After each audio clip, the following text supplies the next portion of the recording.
Hey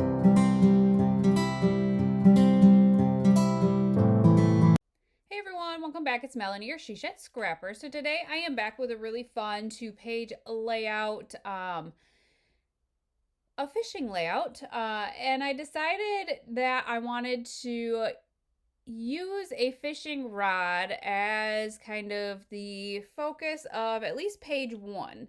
Um, so there is the fishing rod. I cut that out ahead of time, as well as that fish at the bottom just off my Cricut, using Cricut Design Space.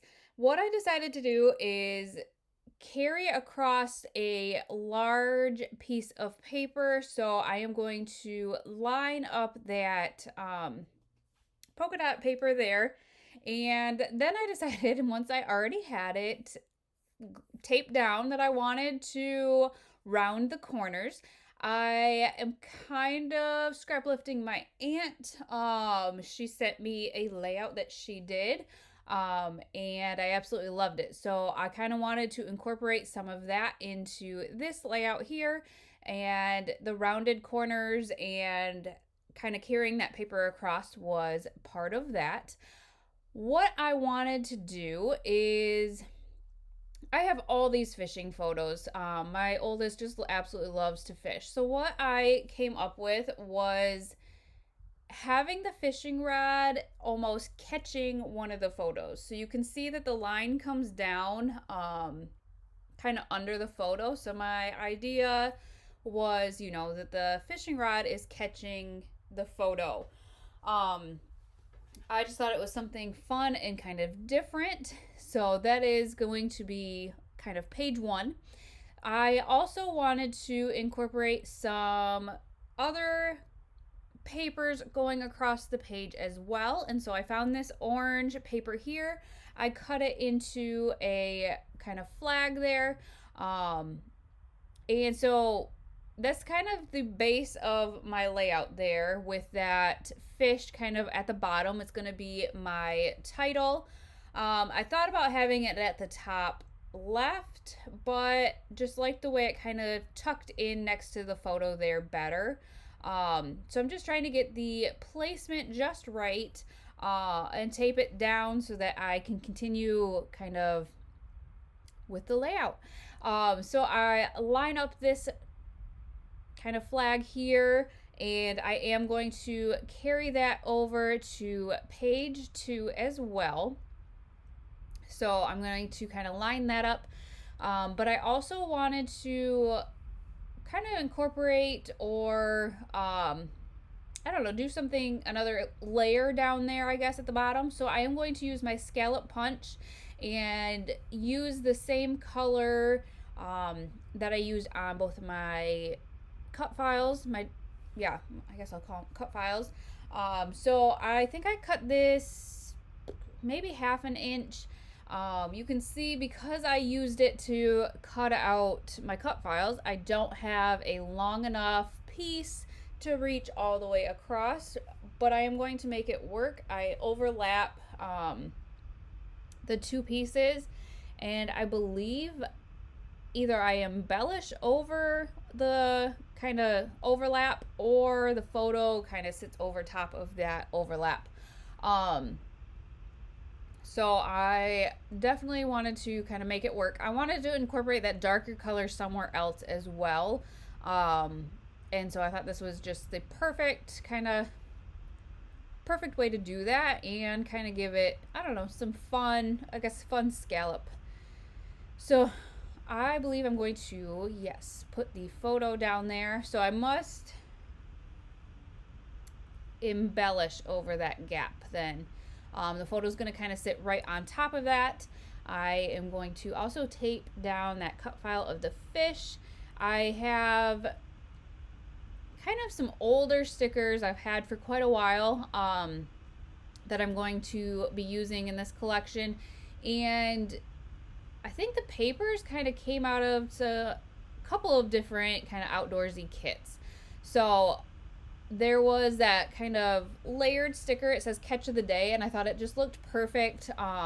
It was kind of rounded, as was the cut file there, so I loved the way that looked. So here I'm going to kind of go over to page 2 because the base of page 1 is all done. And I'm just going to line this up as well, and then again cut some more scalloped piece.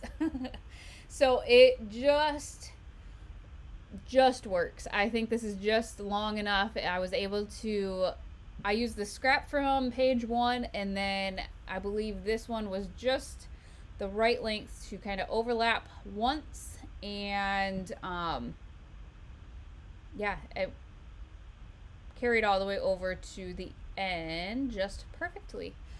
So I am going to end up using 3 photos on page 2, and when I do so, what I like to do, one, I crop them down as much as I could, I guess, and then 2, what I like to do, I kind of, when I have multiple photos, I like to kind of cluster them together and overlap them.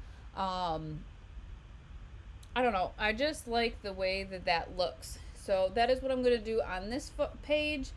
Backing the photos was a bit interesting, so you can see that I backed them in white. However, I did not have enough, I don't think, of the paper that I used on page 1 to back these photos. You can see obviously I cut the fishing rod out of it, and so it was tough. I was able to get this one in. It was just a smaller border because I had to kind of work with that top a little bit.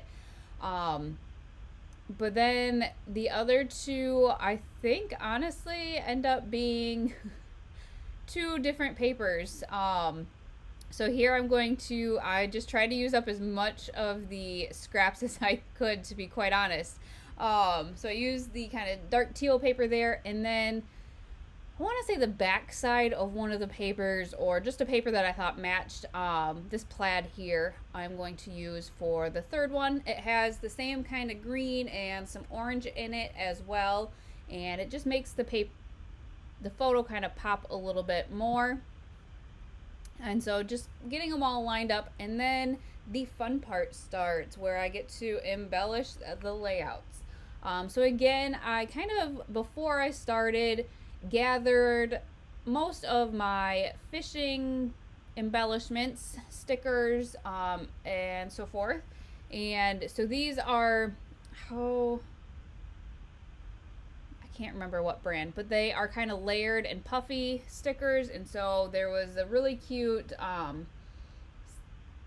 don't know, circle one there. It says, "Good things come to those who bait." And then I added a lure and a sticker that says "Family Time." And then on the right side, there was a good sticker that says "The Great Outdoors."